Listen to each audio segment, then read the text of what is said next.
എല്ലാവർക്കും നമസ്കാരം. Welcome back to my channel. ഞാൻ കൃഷ്ണപ്രിയ. അപ്പോൾ ഇന്ന് നമ്മൾ ഉണ്ടാക്കാൻ പോകുന്നത് പരിപ്പ് കറിയാണ്.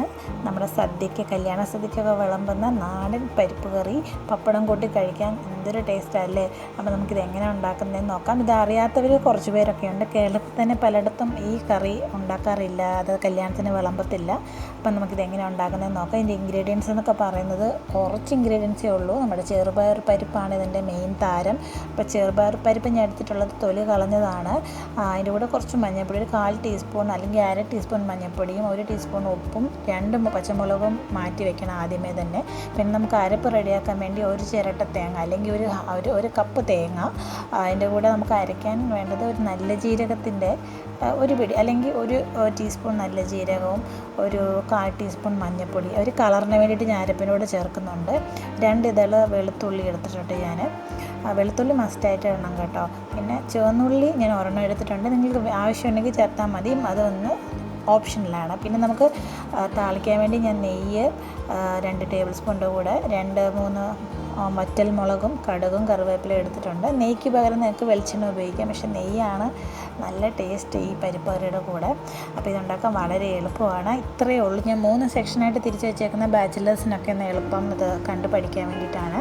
അപ്പോൾ നമുക്കിത് എങ്ങനെ തയ്യാറാക്കുന്നതെന്ന് നോക്കാം. ആദ്യമേ ഒരു പാൻ അങ്ങോട്ട് ചൂടാൻ അടുപ്പ് വെച്ചിട്ട് നമ്മൾ എടുത്ത് വെച്ചിരിക്കുന്ന ഈ ഇതുണ്ടല്ലോ, ചെറുപയർ പരിപ്പൊന്ന് ചെറുതായിട്ടൊന്ന് മൂപ്പിച്ചെടുക്കുക. ഒരുപാടൊന്നും മൂക്കണ്ട, പെട്ടെന്ന് ചെറുതായിട്ടൊന്ന് മൂപ്പിച്ചങ്ങ് എടുക്കുക. ഇതിപ്പോൾ ഒന്ന് മൂത്ത് വന്നിട്ടുണ്ട്. ഇനി നമുക്കിത് കഴുകിയിട്ട് കുക്കറിലിടാം. ഞാനിതിപ്പോൾ ഒന്ന് കഴുകിയിട്ടുണ്ട്, ഒറ്റ വട്ടം കഴുകിയതേ ഉള്ളൂ. അപ്പോൾ നമ്മൾ ആദ്യമേ കഴുകാത്ത കാരണം ഇനി നമുക്ക് കുക്കറിലോട്ടിട്ട് ഓരോരുത്തരുടെ കുക്കറിനനുസരിച്ചാണ് കേട്ടോ വേകുന്നതിൻ്റെ. ഞാനൊരു 4-5 വിസിൽ അടുപ്പിക്കാറുണ്ട്. അപ്പോൾ നമുക്ക് 1 കപ്പ് പരിപ്പിന് ഞാനൊരു 1.5 കപ്പ് വെള്ളം ഒഴിച്ചിട്ടുണ്ട്. മുങ്ങിക്കിടക്കണം പരിപ്പ്. ആവശ്യത്തിന് ഉപ്പ്, നമ്മൾ എടുത്ത് വെച്ചിരിക്കുന്ന ഉപ്പും മഞ്ഞൾപ്പൊടിയും പച്ചമുളകും കൂടി ഇട്ടിട്ട് ഒന്ന് മിക്സ് ചെയ്തിട്ട് നമുക്കിതൊന്ന് അടച്ച് വയ്ക്കാം. നമുക്ക് വെയിറ്റിട്ട് കൊടുക്കാം ഒരു 4-5 വിസിൽ വരെ. അത് വേകുന്ന സമയത്ത് നമുക്കവിടെ അരപ്പ് റെഡിയാക്കാം. അപ്പം ഞാൻ മഞ്ഞൾപ്പൊടിയും ജീരകമൊക്കെ ഇട്ട് അരപ്പ് റെഡിയാക്കി വെച്ചിട്ടുണ്ട്. അപ്പം നമ്മുടെ വിസിൽ വരുന്നു, കണ്ടില്ലേ? എൻ്റെ മോനെ ഇത് കേട്ടപ്പോൾ ഉണർന്നു കേട്ടോ. അപ്പം നമ്മുടെ പരിപ്പ് വെന്തിട്ടുണ്ട്. അപ്പോൾ ഈ ഒരു പരുവത്തിനാണ് ഇത് ഇരിക്കേണ്ടത്. കറക്റ്റാണ്ടോ? ഒരുപാട് വെള്ളം കൂടിയിട്ടില്ല, കുറഞ്ഞിട്ടില്ല. ഇപ്പം നമുക്ക് അതിന് ചെറുതായിട്ട് ഉടച്ച് വേണമെങ്കിൽ കൊടുക്കാം. ഇനി നമ്മുടെ അരപ്പ് ചേർക്കാം. അപ്പം നമ്മളിത് വേകുന്ന സമയത്ത് തന്നെ അരപ്പ് റെഡിയാക്കി വെച്ചിരിക്കണം, അല്ലെങ്കിൽ നമ്മളത് സമയമെടുക്കും. അപ്പോൾ നമ്മൾ അരപ്പ് ചേർത്ത ശേഷം നമുക്ക് വെള്ളം വേണമെങ്കിൽ നമുക്ക് ചേർത്ത് കൊടുക്കാം. ചിലർ കട്ടിപ്പരിപ്പ് പോലെ ഉപയോഗിക്കും, പക്ഷേ എനിക്ക് ഇച്ചിരി ഒന്ന് ലൂസായിട്ട് ഇരിക്കുന്ന ഇഷ്ടം. എന്ന് വെച്ചാൽ ഒരുപാട് ലൂസാവുന്നതും ഇഷ്ടമല്ല. അപ്പം നമ്മുടെ ഈ ഒരു പരിപ്പിനകത്തോടെ നമ്മൾ ഈ ജാറ് കഴുകിയ വെള്ളത്തിൽ പറ്റി പിടിച്ചിരിക്കുന്ന തേങ്ങയൊക്കെ നമുക്ക് കഴുകി അങ്ങ് ഒഴിച്ചു കൊടുക്കാം. അപ്പോൾ തന്നെ നമുക്ക് അത്യാവശ്യം വെള്ളമാകും.